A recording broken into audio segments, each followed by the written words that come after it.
In this video, balikan natin yung naging kaganapan sa PBA Season 50 Draft na ginanap sa SM Mall of Asia Music Hall. At ako po si Ruben Terrado, I write sports for spin.ph. And thank you for watching us on our YouTube channel. And kakagaling nga lang natin sa MOA, no? Para saksiyan at cover yung naging Season 50 Draft ng PBA. And balikan natin yung mga naging picks ng mga teams specifically sa first round, no? And yun nga, no, sa number 1 pick sa draft napunta kay Jeo Chu, no, ng Ateneo, 6'10" center. At yun nga, nakuha ng Terra Firma yung pinakamatangkad na player dito sa draft class na ito, no. And yun, Terra Firma putting premium on height, kaya nila pinili itong si Jeo Chu na at the moment actually ay under contract pa with the Abra Weavers in the MPBL. So ang sitwasyon ngayon with Jeo Chu ay tatapusin niya yung kanyang kontrata with with the Abra Weavers in the MPBL. So hindi agad makakalaro si Jeo Chu for Terra Firma, no. But despite yung sitwasyon na yan with regards to his contract, hindi yon pumigil sa Terra Firma na hindi piliin itong si Jeo Chu, no. At despite his contract situation nga with his live contract with Abra Weavers, ay pinili pa rin nila si Jeo Chu at number 1 dito sa season 50 draft. So again, Jeo Chu, the first pick of the season 50 draft. So another center ang naging number 1 pick sa draft. Last season, it was Justin Baltazar, and this season, it's Jeo Chu, no? And then at number 2, Converge picking Juan Gomez de Liano, no? 6'1", UP, guard, and big pickup dito, no, para sa Converge, considering na Juan Gomez de Liano is a tall guard, no? And dahil dyan ay tumaas pa yung ceiling ng Converge with the entry of Juan Gomez de Liano. Meron na nga ang Fiber Xers ng Twin Towers, sila Justin Baltazar, and itong si Justin Arana, plus itong si Shani Winston and Alex Stockton. At mas lalo pang lumakas itong Converge by getting itong si Juan Gomez de Liano. And again, yung itong number 2 na pick na to was originally owned by Phoenix, pero nakipag-trade itong Converge at Phoenix, with Converge getting the number 2 pick of the Fuel Masters in exchange for Brian Santos and yung first round pick ng Converge, which was yung number 8 pick, no. So 2 for 1 nakuha ng Converge itong si Juan Gomez de Liano, and excited si Juan na magkapaglaro sa Converge, especially na ito ay isang playoff team and they are chasing for a championship right now based dun sa mga kanilang naging picks, especially here in the first round of the season 50 draft by getting Juan Gomez de Liano. So yun nga, no, Converge really trying to improve their lineup, no. And itong number 2 pick na ito ay ginamit nila to select yung one of the most seasoned rookies in this class in Juan Gomez de Liano, na may experience na playing in Japan, Lithuania, and Korea. So once again, Juan Gomez de Liano, the number 2 pick of Converge in this year's draft, no, here in PBA season 50. Number 3, Blackwater selecting itong si Dalf Panopio, no, 6'1", guard from Cal State Bakersfield, and also a former Batangilas standout. And Dalf Panopio being selected by Blackwater, and sa pakikipag-ugnayan natin kay Coach Jeffrey Carriazo after the draft, and he's very happy with their picks, especially yung si Dalf Panopio, a guard, a tall guard who can be the facilitator and also can score for Blackwater, no, for the coming season. So again, Blackwater, actually specifically Coach Jeff Carriazo, looking forward to playing alongside with Dalf Panopio or coaching Dalf Panopio and the other picks And sabi nga ni Coach Jeff Carriazo, with their picks, aside from Dalf Panopio and the others during the other rounds, and it's going to be a tough decision. They will be making some tough decisions, no, leading up to the season 50 proper, no, meaning may mga is hinting na may magkakaroon ng changes sa roster talaga ng Blackwater based from the picks that they've got. It's going to be a tough decision as far as Coach Jeff Carriazo is concerned kung sino yung makakapasok sa final lineup ng Blackwater, dahil nga he was very happy with how the draft turned out, no, para dito sa Blackwater. And then at number 4, Northport, no, at the moment Northport pa rin sila. Northport selecting Chris Kuhn, 6'5" Ateneo, a versatile player, can play the guard in the forward position, and galing rin siya sa isang major and a college basketball program with a winning culture, itong Ateneo Blue Eagles under head coach Tab Baldwin. So Northport getting some size, no, after yung wala ni Arvin Tolentino after deciding to sign in Korea. Napalitan naman ito ng isang player rin na may size, may versatility in Chris Kuhn, again galing sa Ateneo Blue Eagles. Next, no, number 5, NLEX selecting LJ Gonzalez, point guard, 5'11", from FEU, also playing for the Quezon Huskers in the MPBL. And NLEX getting a point guard, no, na pwedeng mag-ease ng bagay, yung kasi si Robert Bolick yung kanilang point guard, no. He can also score, playing both positions.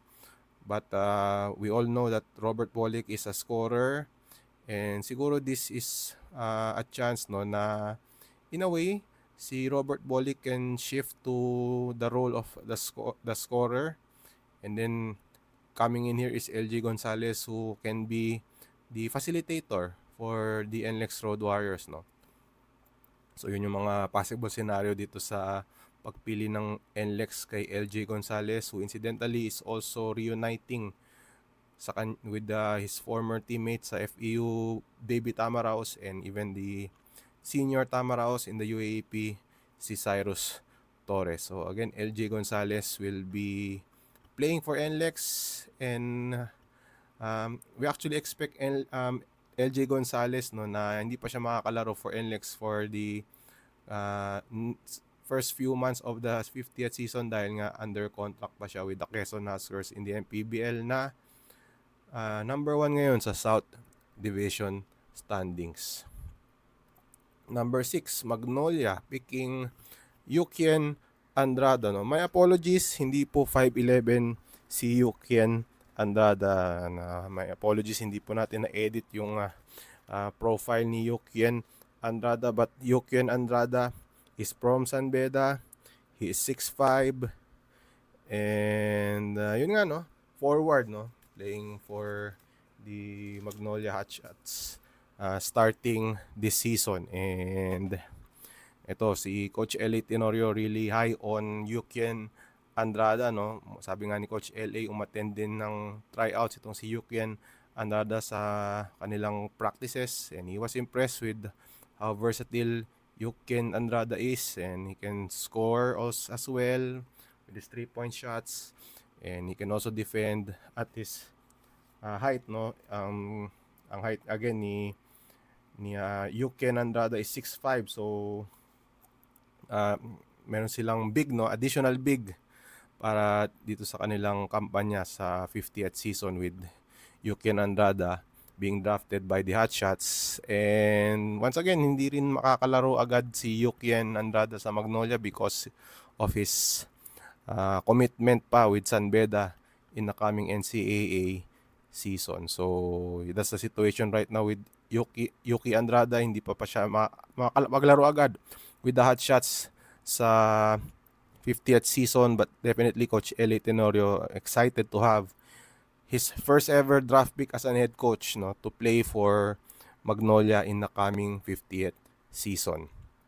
Next up, number 7, Meralco, picking Jason Brickman, 5'10 guard from Long Island University, a seasoned veteran as well, playing in numerous international basketball leagues, including the ASEAN Basketball League, playing for Alab Pilipinas.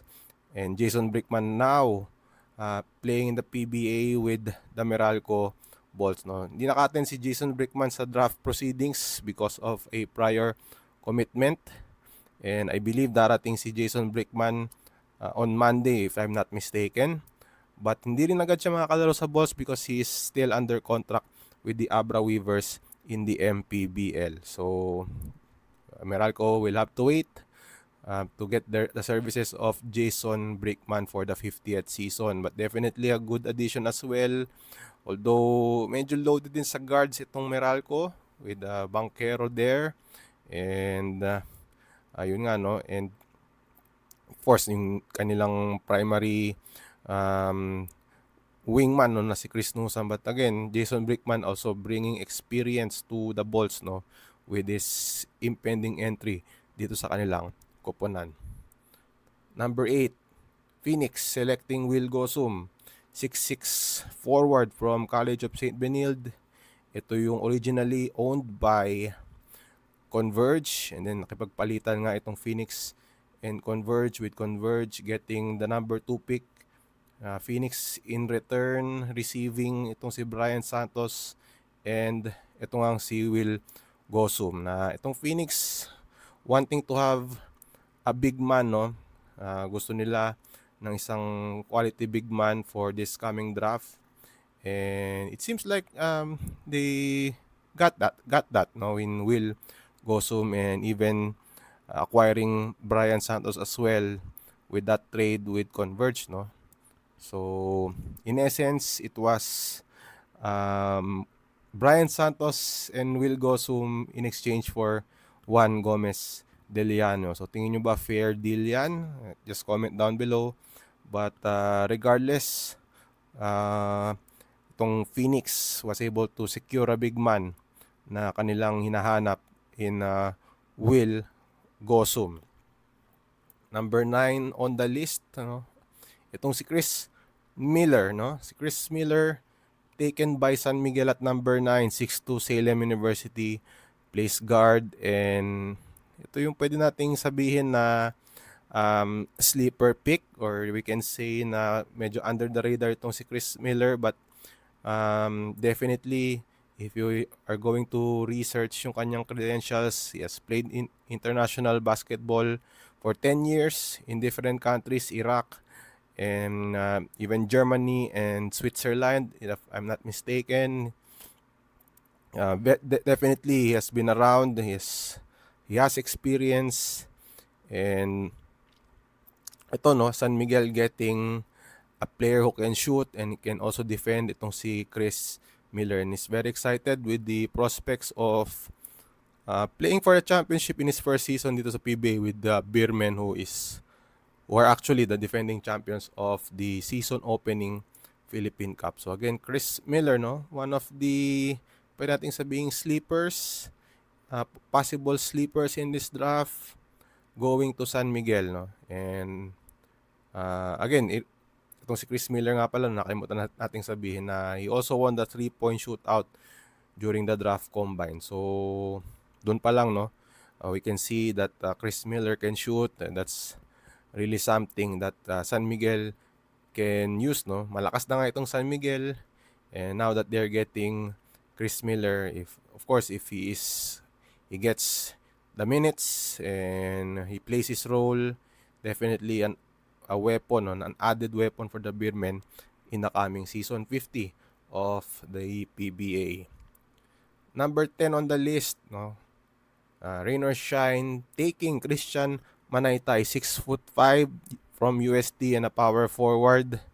And marami tayong nakakausap din na coach, no, during the pre-draft proceedings, and may mga ilan din na they like the play of Christian Manaytay, no. So ito namang rain or shine, taking advantage. Available pa si Manaytay at number 10. They picked him up. 6'5", another player, an additional player who can give ceiling, no, para dito sa Rain or Shine, dahil ito ang Elasto Painters when it comes to facing the big teams like San Miguel and even TNT, no, with the likes of Poy Eram and Kelly Williams. Doon sila nag-struggle, no, when they face taller teams. And now Rain or Shine getting an additional body and an additional big in Christian Manaytay, who also plays for Nueva Ecija in the MPBL. Number 11 on the list. Ito yung pinaka, for me, no, the surprise of this season 50 draft, no. Barangay Ginebra selecting Sunny Esteel in the draft, no. 6'3", last played college basketball with Letran during the preseason tournament, but umalis siya sa Letran and now he currently plays for the Pampanga Giant Lanterns in the MPBL. Itong si Esteel does not really have the major college experience kasi based nga rin sa kwento niya, ang dami niyang nilipatan teams, nag-residency siya sa mga teams na yon, but eventually hindi siya naglaro sa mother league nila, and until yun na nga, nung just this a few months back, no, he was playing for Letran in the preseason tournament, yung Phil Oil, but eventually hindi na siya tumuloy sa Letran. He decided to play for the Pampanga Giant Lanterns in the MPBL.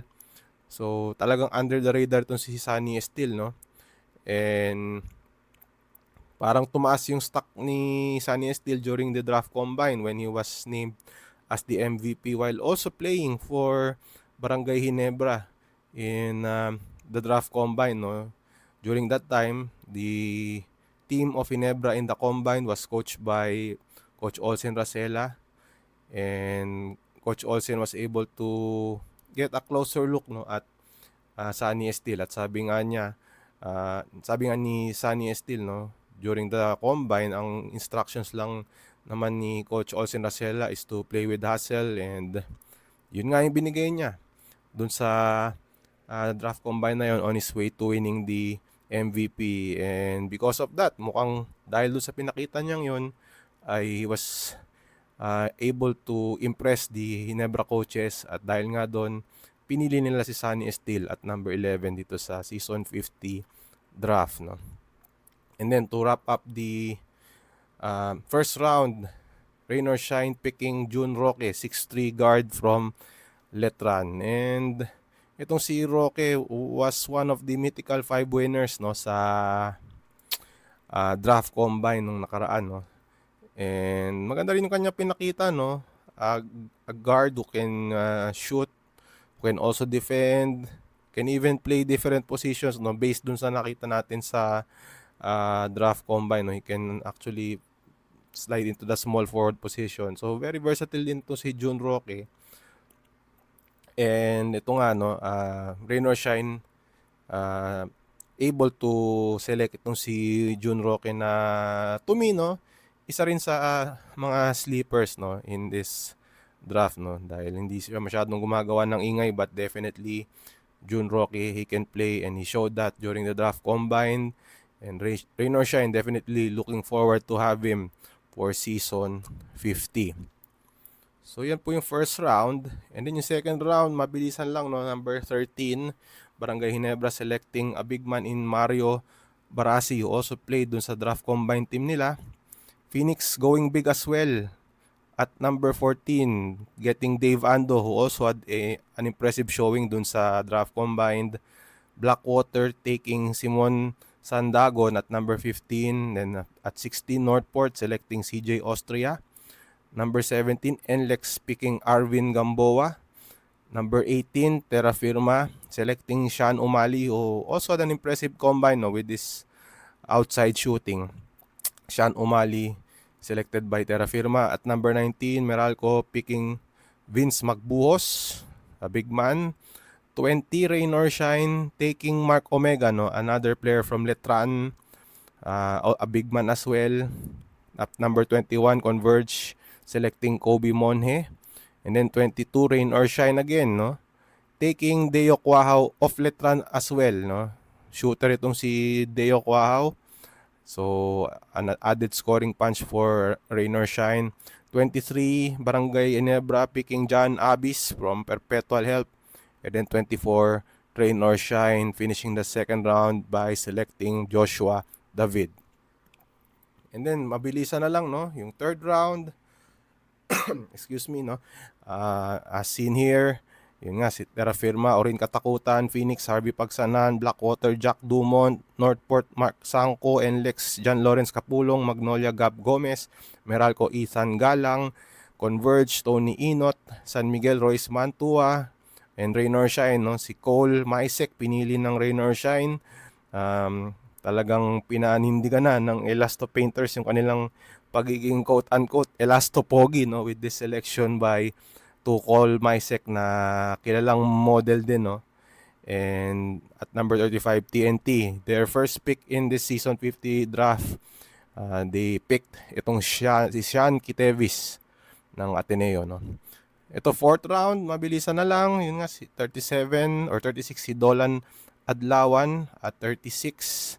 Phoenix Aldave Canoy, 38 Blackwater James Una, 39 Northport Brian Sahonia, number 40 Enlex Judel Fuentes na in a way na surprise ako dito with Judel Fuentes taken in at number 40 na in my opinion parang malayo, no? So Enlex getting someone with value in Judel Fuentes who is a known scorer sa MPBL. 41 Magnolia Joshua Yero, 42 Meralco, they took big man Ladis Lepalam, 43 Converge si JM Manalang, 44 San Miguel si Justin Guevara, 45 Rain or Shine si Kyle Tolentino, and 46 TNT selecting Joe Celso. So fifth round, ito, no, sila Royce Alforque for Terra Firma, 48 Phoenix, King Gurtiza, Blackwater, Dominic Panlilio, 50 Northport, JJ Gesalem, Enlex picking Herald Benedictos at number 51, a product of Bulacan State University, na naging eskwelahan din ni Dominic Fajardo. 52 Meralco taking Jeff Comia, 53 Converge, JP Kawilan, 54 San Miguel, Axel Inigo, 55 Rain or Shine, MJ De La Virgen sa 5th round. Sa 6th round naman, Terra Firma selecting JM Bravo, Blackwater taking in Gerard Wilson, 58 Northport, selecting Jonas Tibayan, 59 Enlex, taking in Tutoy Ramirez, 60 Converge, selecting Rafael Malyari, and at 61 San Miguel selecting JC Cruz na naglalaro sa Qatar, no? And coming in dito sa PBA, he was selected by San Miguel at 61. And then yung mga later rounds uli, 62 Terra Firma, Ira Batalier, 63 Blackwater, Manuco Diniera, the son of PBA legend Jericho Diniera. And then 64 Northport, Kobe Pableo, 65 Enlex, AJ Madrigal, and 66 Converge, Jordan Santa Ana. And then sa 8th round, Terra Firma at 67 selecting Claude Kamit, 68 Northport taking in Kenny Roca Curva, 69 Enlex selecting JM Galinato, 70 Converge picking Jeremy Robinson. 9th round, 71 Terra Firma, Tristan Medina, 72 Northport, Kint Ariar, place for Letran, 73 Converge, Patrick Ramos na naglaro sa JRU. And then 10th round, 74 Terra Firma selecting Franz Diaz who played sa CEU, 75 Northport, Rabi Naive, and then 76 Converge picking Akapampangan, Inil Tolentino. And at the 11th round, Northport, the last pick sa 11th round and the entire season 50 draft, selecting si Tricky Peromingan. So yan po yung naging resulta ng season 50 draft. Ano pong tingin nyo sa mga picks, especially sa first round and sa second round? Sino yung player na nagulat kayo, no, na na-pick na early or na-pick ng late? Comment down below kung anong tingin nyo sa naging draft na season 50. Sino ba tingin nyo yung winner sa draft na ito? Sino yung loser? Comment down below as well. At gagawa tayo ng video dyan, no, with regards to who are the winners in this PBA Season 50 draft. So abangan nyo po yan. And gagawa po tayo niyan, no, in the next few days. Again, ako po si Ruben Terrado. Thank you for watching us on our YouTube channel. Consider subscribing to it for more sports news, especially sa basketball. And we will post more interviews, no, with regards to the draft, interviews sa mga players and coaches na nakalap natin during the draft. So abangan nyo po yan. We will post that as soon as possible, no? But for now, marami pong salamat sa inyong panonood ng ating video na to about the PBA Season 50 draft. And we will see you next time.